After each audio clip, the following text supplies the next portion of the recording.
بسم الله الرحمن الرحیم. اول خو ټولو نه مخکې زاهد خان ستاسو د چینل شکریا ادا کوم چې ټول عمر د باجوړ په ستونزو باندې د باجوړ په مسلو باندې تاسو عوام محاطب کړي دي او د عوامو چغم چې دی نو حکومت وخت او ټول ملک ته رسولې ده. اصل خبره دا ده چې پرون نه بل پرون چې کومه واقعه په سلارزو کې راغلې ده دا ډیره دردناکه ده. دې ټول باجوړ دردولی دی.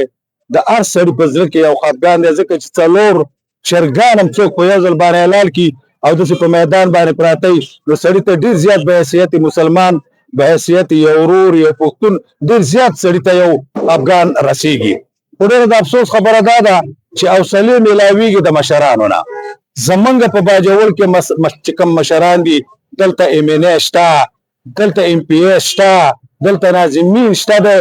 د بده مرغه چې دا تقریبا د یو نه یا د دوو نه بغیر زیاتر د یو تنظیم خلک دی.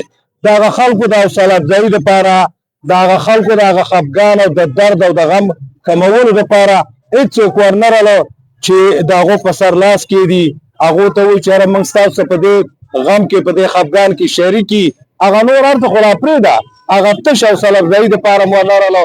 نو دا ډېره زیاته د افسوس خبره ده ځکه چې که د دې خلکو دا موږ ګورو د دې هر یو کار چې کوم دی هغه ټیک نه دی. د دې نه مخکې رمضان پیکج ته ګوره، که د هغه نه مخکې نوکرو ته ګوره، که د هغه نه مخکې د کوم طنز دی هغې ته ګوره، که دې ته وګورو دا د ټولو نه پسې زیاته ډېره زیاته ده. نو موږ په دې باندې بالکل بد وو په حیثیت یو مسلمان، په حیثیت یو پښتون، په حیثیت یو باجوړي چې دغه ډېر زیاتی شوی.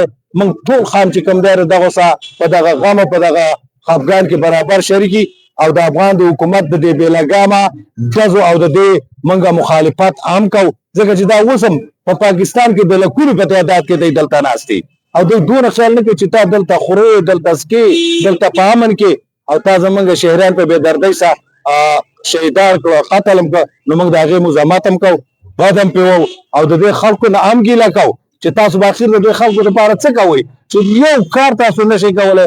هسې ورتګ د هغو په سر لاس ایښودل، د هغو څخه خفګان کول، د هغو سره د غم شریکول دا ستاسو ذمهواري نه ده. د چا ده؟ د چا نه به څوک ګیله کوي؟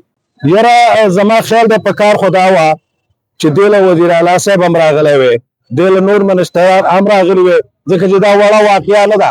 زمونږ مصیبت دا دی چې دلته موږ مرو او موږ داسې پاتې کېږو لکه چې موږ د دې ملک حصه نه یو. موږ د دې ملک شهریان نه یو، صرف د ووټ دپاره یا د دغه قسم کارونو دپاره د دې ملک شهریان یو. او که داسې مسله راشي نو بیا د دې ملک شهریان موږ نه یو. بلکل په کار و چې وزیر اعلی صاحب راغلی وی، که هغه نه وی د ردیځ دا به راغلي وی.